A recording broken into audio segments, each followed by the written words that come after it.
বাকি সবারই ছেলে একজন প্রতিবন্ধী, তারপরে ভালো হয়েছে, তাই? হ্যাঁ, প্রথম বাচ্চাই তাদের অসুস্থ। কয় ছেলে আপনার? 7 ছেলে? হ্যাঁ, সৎ সৎ আছে 3-4 জন আমার পেটে। তাদেরও সমস্যা দেখা দিছে? হ্যাঁ, ওই যে বললাম 7 ভাই, 7 ভাইয়ের বাচ্চাদের একই সমস্যা। আমার একটা ছেলে মেয়ে না জাগে। আসসালামু আলাইকুম রহমতুল্লাহ। কেমন আছেন বন্ধুরা সবাই? আশা করি ভালো আছেন, আর ভালো থাকেন এ দোয়া সকলের জন্য করি। আজকে একটি গুরুত্বপূর্ণ বিষয় নিয়ে আপনাদের সাথে আলোচনা করতে যাচ্ছি। অনলাইনের জগতে আমরা বিভিন্ন মোদাব্বির, বিভিন্ন রাকিদের ভিডিও দেখে নিজের মধ্যে এক আগ্রহ হয়ে ওঠে যে আমি এই তদবির জগতের এই বিষয়গুলো সম্পূর্ণ শিখব এবং সফলতা অর্জন করব। দিন দিন এই প্রবণতা মানুষের মধ্যে ধীরে ধীরে বেড়েই চলেছে এবং আলহামদুলিল্লাহ হকপন্থী ওলামায়ে কেরাম সহ অনেকেই এ জগতে এগিয়ে এসেছেন। কিন্তু কথা হলো, আপনি একজন উস্তাদ ব্যতীত, এই জগতের কোনো শিক্ষা ব্যতীত আপনি এই জগতে কাজ করলে কতটা সফল হতে পারবেন, এই বিষয়টা নিয়েই আজকে আমরা কিছু আলোচনা করতে যাচ্ছি। সমাজের মধ্যে একটা প্রচলিত কথা রয়েছে যে যদি কোনো ব্যক্তি তদবির করে, রুকিয়া করে, এই ব্যক্তির ক্ষতি না হলেও এই ব্যক্তি এন্তেকাল করলে, মারা গেলে তার সন্তানদের মধ্যে, তার পরিবারে যারা থাকে, এদের সকলেরই জিন্নাতেরা সমস্যা করে থাকে। এই কথাগুলো বহুল প্রচলিত এবং বহু পরিবারে এইরূপ সমস্যার সম্মুখীন হয়েছে বলে মানুষের কানে মুখে এই গল্পগুলো শোনা যায়। তো আসলে এর বাস্তবতা কি, সত্যটা কতটুকু, এই বিষয়টাই আমরা আজ খুঁজে দেখতে যাচ্ছি। মনে রাখার কথা হলো, যেই কাজে আপনি করতে চান সেই কাজে সফল হওয়ার জন্য উস্তাদের প্রয়োজন। এটা যে কাজই হোক। আমি যদি ক্ষুদ্র থেকে দেখি, যেমন আমি গ্রামে বসবাস করি, তো আমাদের জমিতে ফসল চাষ করা হয়। তো এই ফসলের মধ্যে কোন সময় কোন সার দিতে হবে, কোন সময় পানি দিতে হবে, এটা অশিক্ষিত হলেও একজন কৃষক এটা ভালো জানে। আমি যেহেতু এইটা নিয়ে গবেষণা করি না, তো আমার মন মতো আমি যদি পানি দেই অথবা সার দেই, এই জমি ক্ষতিগ্রস্ত হবে। এবং আমি যদি অনলাইন দেখেও অথবা বই পড়েও দেই, তারপরেও ক্ষতি হওয়ার সম্ভাবনাটা বেশি থাকে। এইভাবে যেই জগতেই বলেন, যেমন আপনি ইলমি জগতে বলেন, যদি কোনো ব্যক্তি বাংলা বইগুলো দেখে অধ্যয়ন করে সে যদি বলে, মনে করে যে বড় মুফতি সাহেব হয়ে গেছে, তাহলে এই লোকটা ক্ষতিগ্রস্ত হবে। আমি শুনেছি, বাস্তবতা জানি না। আল্লামা তকি উসমানী সাহেবকে এক লোক এসে একটা হাদিসের ব্যাপারে জিজ্ঞাসা করেছে। একটা হাদিসের মধ্যে আছে, নবী করিম সাল্লাল্লাহু আলাইহি সাল্লাম বলেছেন যে যত সময় তোমার বায়ুর গন্ধ তুমি না পাবে এবং শব্দ তোমার কান পর্যন্ত না পৌঁছাবে, তত সময় পর্যন্ত তোমার অজু ভাঙবে না। এই হাদিসের উপর এক লোক দীর্ঘদিন পর্যন্ত আমল করেছে বাংলা বই পড়ে, ওনাদের দেশের উর্দু বইগুলো পড়ে। তো তারপরে আল্লামা তকি উসমানী সাহেবকে যখন জিজ্ঞাসা করা হয়েছে যে আমি তো এই হাদিসের উপর আমল করি, যত সময় পর্যন্ত গন্ধ না পাই এবং বায়ুর শব্দ না পাই, তত সময় পর্যন্ত আমি অজু করি না। আল্লামা তকি উসমানী দামাত বরকাতুম বললেন যে এই হাদিসটা হলো ওই সমস্ত লোকদের জন্য যারা অসুস্থতায় ভুগতেছে, পেটের সমস্যায় ভুগতেছে এবং তার বারবার সংশয় সন্দেহ সৃষ্টি হচ্ছে যে তার অজু ভেঙে গেছে, এইরূপ যাদের সংশয় হচ্ছে, তাদের জন্য এই হাদিসটি প্রযোজ্য। বুঝাইতে চাচ্ছি, আপনি একটা হাদিসের বই অথবা যে কোনো অঙ্গনের বইটা পড়েই আপনি এই জগতে কাজ করতে বা তার উপর আমল করার জন্য এটা যথেষ্ট না। কাজ বা আমল করার জন্য একজন দক্ষ মাহের শিক্ষকের প্রয়োজন, যার কাছ থেকে আপনি সঠিকভাবে কাজটি পরিচালনা করতে পারবেন। আমার উস্তাদ ছিলেন ফরিদপুর চরকমলাপুর মাদ্রাসার। তিনি বলতেন যে আরবি ভাষাটা শেখার জন্য জরুরি কি শুধু বই পড়া, নাকি বলা বলি করা, না উস্তাদের প্রয়োজন? তিনি বলতেন যে দুইজন বন্ধু ছিল, দুইটা সাইকেল কিনে এনেছে। একজন বন্ধু সারাদিন একটা বই কিনে এনেছে, সাইকেলের কোথায় নাট আছে, কোথায় টায়ার আছে, কোনটার কি নাম, কোনটার ব্রেক, কিভাবে চালাইতে হয়, এইগুলার জন্য একটা বই কিনে নিয়েছে। সারাদিন পড়ে পড়ে সে এইগুলো মুখস্থ করতেছে। এবং আরেকজন বন্ধু এগুলা পড়াপড়ির কোনো ধার না ধারে সে বারবার সাইকেলে উঠে চালানোর জন্য চেষ্টা করতেছে আর মাটিতে পড়ে যাচ্ছে। যেই বন্ধু সারাদিন বই পড়তেছে, কিভাবে চালাইতে হয় এগুলো মুখস্থ করতেছে, ও দেখে দেখে হাসে। কিন্তু হাসতে হাসতে দেখা যায় ও কষ্ট করতে করতে করতে করতে কাজ করতে করতে এই কাজটা সফলতায় পৌঁছেছে। এরপরে সে চালান শিখে গেছে। এখন কথা হলো, যেই লোকটা এতদিন ধরে সাইকেলের কোথায় কি আছে, কোনটাকে নাট বলে, কোনটাকে টায়ার বলে, কোনটাকে ব্রেক বলে, কোনটাকে সিট বলে, এটা মুখস্থ করেছে এবং সামনের দিকে তাকাইতে হবে, পেট্রোল মারতে হবে, ব্রেক ধরতে হবে, এভাবে চালাইতে হবে, যেটা শিখেছে সে মুখস্থ করেছে, এই বইয়ের বিদ্যা এখন কি তাকে সাইকেল চালাইতে কোনো সহযোগিতা করবে এবং সে কি চালাইতে পারবে উঠেই সাইকেলের উপর? না, পারবে না, আবারও সে পড়ে যাবে। তো হুজুর বোঝাইতেন যে আরবি ভাষার জন্য উস্তাদের পাশাপাশি দৈনন্দিন চর্চা করা একটা ভাষা শেখার জন্য জরুরি। তো তদবির এবং রুকিয়া জগৎটা এমন একটা জগৎ যেখানে আপনি অহরহ বই পাবেন, প্রত্যেক বইয়ের মধ্যে লেখা আছে এই কাজগুলো এভাবে করতে হবে, এই কাজগুলো এভাবে করতে হবে। তো আপনি যদি কোনো উস্তাদের শরণাপন্ন না হয়ে এই কাজগুলো দেখে দেখে এইভাবে আপনি করতে থাকেন, ক্ষতিগ্রস্ত হবেন। হয়তো আপনি, না হলে আপনার পরিবার ক্ষতিগ্রস্ত হবে। এটা আপনার আমার বুঝে আসুক বা না আসুক, এটা বাস্তবতা। অনেকেই মনে করে যে আমি হুজুর 10 বছর ধরে কাজ করতেছি, আলহামদুলিল্লাহ, কারো তো কোনো ক্ষতি হয়নি। আপনার 10 বছর আপনার জিন্দেগি পার হয়ে গেছে, ক্ষতি হয়নি। আপনার পরিবারের ক্ষতিগ্রস্ত হবে, পরিবার ক্ষতিগ্রস্ত হবে। এর মধ্য থেকে বিশেষ করে যেই সমস্ত লোকেরা গভীর জ্ঞান, কোনো ধর্মীয় বিষয়ে কোনো গভীর জ্ঞান অর্জন করে নাই, সাধারণ লোক কোরআনুল কারীম মক্তবে গিয়ে পড়ালেখা শিখেছে, এই সমস্ত লোকেরা যখন তদবির জগতে এসে কোনো উস্তাদ ব্যতীত কাজ শুরু করে, তখন সে বাংলার যেই বইগুলো দেখতে থাকে এগুলোর উপর ফলো করতে থাকে। সেটা কোরআন হাদিস ভিত্তিক হোক অথবা কোরআন হাদিস ভিত্তিক না হোক, সে যখন দেখে মনোমুগ্ধকর কথা লেখা আছে যে এইটা করলে এমন হবে, ওটা করলে এমন হবে, এই মনোমুগ্ধকর কথাগুলো যখন দেখে সে সেগুলোর প্রতি আকৃষ্ট হয়। তো তখন সে কোরআন হাদিস বাদ দিয়েও শিরকি যেই শব্দগুলো আছে, কুফরি যেই মন্ত্রগুলো আছে, এগুলোর প্রতিও ধাবিত হয়। এইগুলা দিয়ে যখন মানুষের চিকিৎসা করতে থাকে, তো কিছু দুষ্ট জিন্নাতেরা তো তার অনুসরণ করতে থাকে, তাকে মারহাবা দিতে থাকে, কিন্তু এই জিন্নাতগুলো আর পরবর্তীতে এই ফ্যামিলি থেকে যায় না, এই পরিবারের মধ্যে বহু ক্ষতিগ্রস্ত হতে থাকে। এই ভিডিওটা আজকে বানানোর কারণ হলো, গতকাল আমার কাছে একজন রোগী এসেছিলেন। এই রোগীটার পরিবারে এই লোকের 7টা ছেলে এবং 3-4টা মেয়ে। এই লোক তদবির কারক ছিলেন, নামাজি ছিলেন এবং কোরআনুল কারীমের তেলাওয়াত কিছুটা পারতেন, তদবির করতেন। মানুষেরা তার কাছ থেকে চিকিৎসা নিত, উপকার পাইত।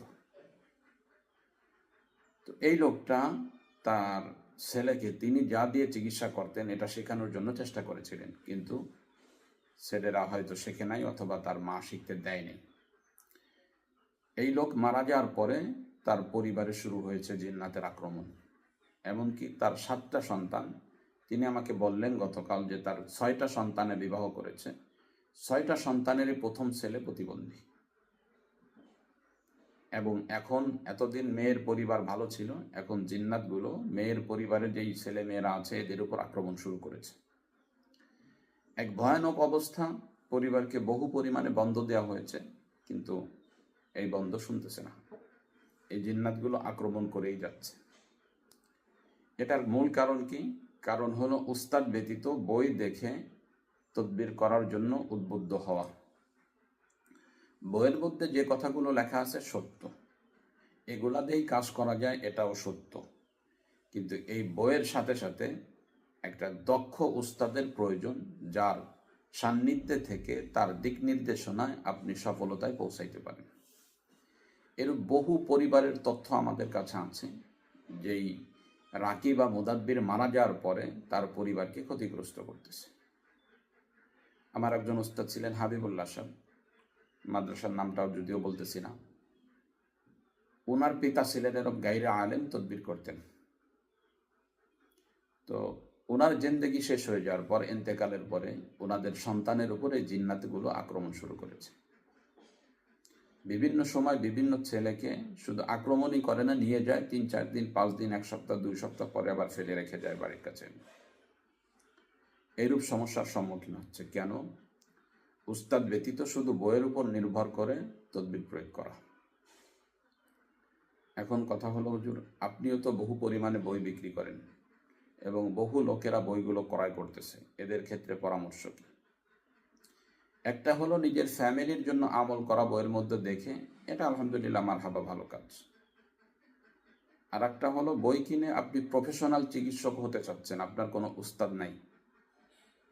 এক্ষেত্রে আপনার করণীয় হলো একজন উস্তাদের শরণাপন্ন হওয়া।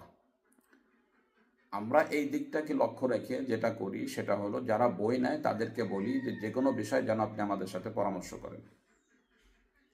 2 নম্বর, আমরা কোর্সের ব্যবস্থা করেছি, যে এই সমস্ত লোকেরা আমাদের কোর্সে ভর্তি হয় তাদেরকে আমরা আজীবন সাপোর্ট দিয়ে থাকি। 3 নম্বর কথা হলো, তারপরেও কিছু লোক আছে ব্যস্ততার কারণে কোর্সে অংশগ্রহণ করতে পারে না, তাদের জন্য আমরা ভিডিও কোর্সের ব্যবস্থা রেখেছি, অর্থাৎ 40টা ভিডিও এবং প্রতিটি ক্লাসের PDF দিয়ে একটা ভিডিও কোর্সের ব্যবস্থা করেছি, যেটা দেখে সে যদি সঠিকভাবে দেখে তাহলে তার তদবির জগৎ সম্পর্কে একটা দীর্ঘ অভিজ্ঞতা হবে। অভিজ্ঞতা হওয়ার পরে তার কাজে যদি অসুবিধা দেখা দেয়, এই অসুবিধা থেকে বাঁচার জন্যে আমরা তার জন্য একটা গ্রুপ খুলেছি, রুকিয়া সাপোর্ট সেন্টার নামে, যেই গ্রুপে সংযুক্ত করা হয়। অর্থাৎ সে যখন অসুবিধা মনে করতেছে অথবা তার জন্য পরামর্শ কি, এটা আমরা এই গ্রুপের মধ্যে দিয়ে থাকি। এইভাবে আমরা একটা লোককে সাপোর্ট দিচ্ছি যাতে তার জীবদ্দশায় অথবা তার ইন্তেকালের পরে তার পরিবারের কোনো সমস্যা দেখা না দেয়। তার জীবদ্দশায় একজন রাকি বা মুদাব্বির তার জীবদ্দশায় অথবা ইন্তেকালের পরে পরিবার সহ সকলকে হেফাজতের জন্য বিশেষ কিছু আমল রয়েছে।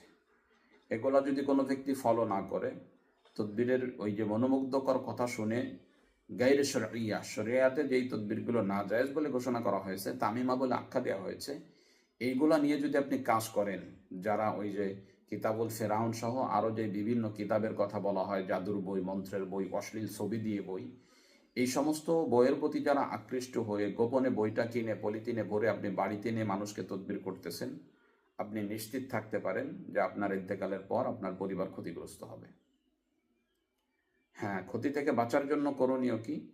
হাদিসে নবী করিম সাল্লাল্লাহু আলাইহি সাল্লাম যে সমস্ত দোয়া সকাল সন্ধ্যা মাসনুন আমল করার জন্য বলেছেন, এগুলা যদি আপনি পাঠ করেন এবং মানুষদেরকে যদি আপনি ধোঁকা না দেন, এবং এর সাথে সাথে আপনি যদি কোরআন সুন্নাহ অনুযায়ী তদবির করেন এবং আপনি যদি একজন চিকিৎসকের সাথে ভালো হৃদ্রতা গড়ে রাখেন, তাহলে আশা করা যায় আপনার কোনো সমস্যা হবে না। এর নজরিয়া কি আছে? আছে। আমার উস্তাদ মৌলানা আব্দুল সালাম সাহেব দীর্ঘ বছর ধরে তদবির করেছেন, আলহামদুলিল্লাহ তার সমস্ত ছেলেরা সুস্থ আছে, পরিবারের কারো কোনো সমস্যা হচ্ছে না। এরকম আরও বহু মুদাব্বিরের তথ্য আমি জানি যাদের পরিবারের কোনো সমস্যা হচ্ছে না, আলহামদুলিল্লাহ।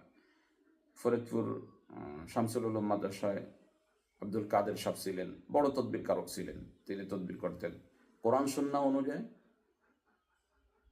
এই তার পরিবারের মধ্যে কোনো সমস্যা হচ্ছে না ইন্তেকালের পরেও। এর বহু মুদাব্বিরদের তথ্য আছে আমাদের কাছে যাদের কোনো সমস্যা হচ্ছে না।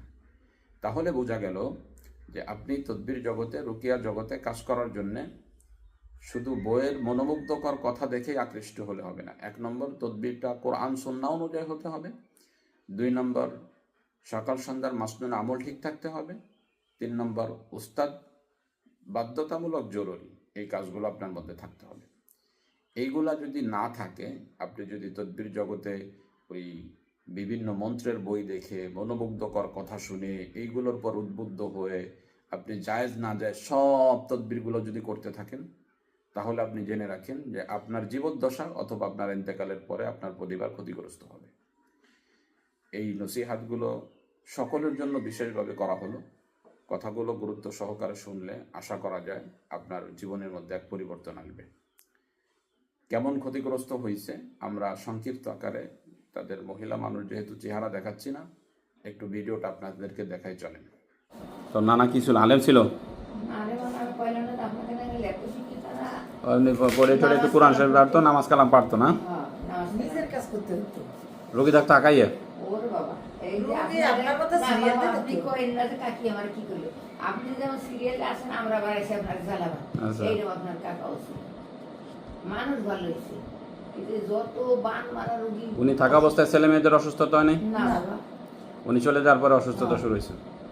এই দেখাও যায় বাবা আমি দেখছি নতুন বাড়ি বানাইছি না বাবা হুম। একদিন দেখি কি এইরকম গাছে এসে তেরে মেলে দেখেছি আমার মা একদিন সময় দেখ গরু সরেছে চৌড়ু সর দেয় দৌড়ে গেছি দাওয়াইতে দাওয়াইতে মনে হয় 20-50 তফাৎ দিয়েছে আগে 18 আছে আমি এই দাঁড়া হতেছি খালি কাউকে যাই আমার গরু আর গরু যাই তা হারলে আমার গাইছে দান করে এই গাই দাঁড়া 5 আমরা 3 জন যাইতেছি এটা হতে খালি দূরে আমার বাড়ি ফিরে আটা দিয়ে কাছে কাছে গেছি দৌড়ে এনে গাছ একটা হয়ে গেল আচ্ছা। আর বহারি নেই আচ্ছা। পরে কিন্তু অসুস্থ হয়েছে। ফিরে আবার একদিন থেকে আমার ছোট্ট একটা নাতি ধরে বসেছি মাটির আগে ওই টিনের মাথা আটটা বলা লাগছে মায়ের বুঝছেন না টিনি ঘর বসে এপাশে পাও বসে ওর মধ্যেই গুড়ার মতো বসে আচ্ছা আচ্ছা। ওই টিনের যে শব্দ করছে আমি অমনি চাইছি চাইলে ওরালা কি দেখলাম ওর সাথে পাওয়ার আর ফিরিয়ে ওই বসে চলে গেল আমার নাতি রাত ভর কাছে তারপরে আপনার ছেলে যে কজন সবারই ছেলেরা প্রতিবন্ধী হয়েছে কম বেশি? সব ছেলের মেয়ে প্রথম- একজনের আর কি বাচ্চা নেই, ওরা 6 জনের দুধে বাচ্চা মা। আছে, 6 জনেরই প্রথম বাচ্চা অবাক। প্রথম বাচ্চা অসুস্থ। এর কোনো তদবির আছে নাকি বাজান একজন আছে তার আমার একটা ছেলে মেয়ে ওই নেই এই কেবল বিয়ে বিয়ে বসে আছে, কয় মাস।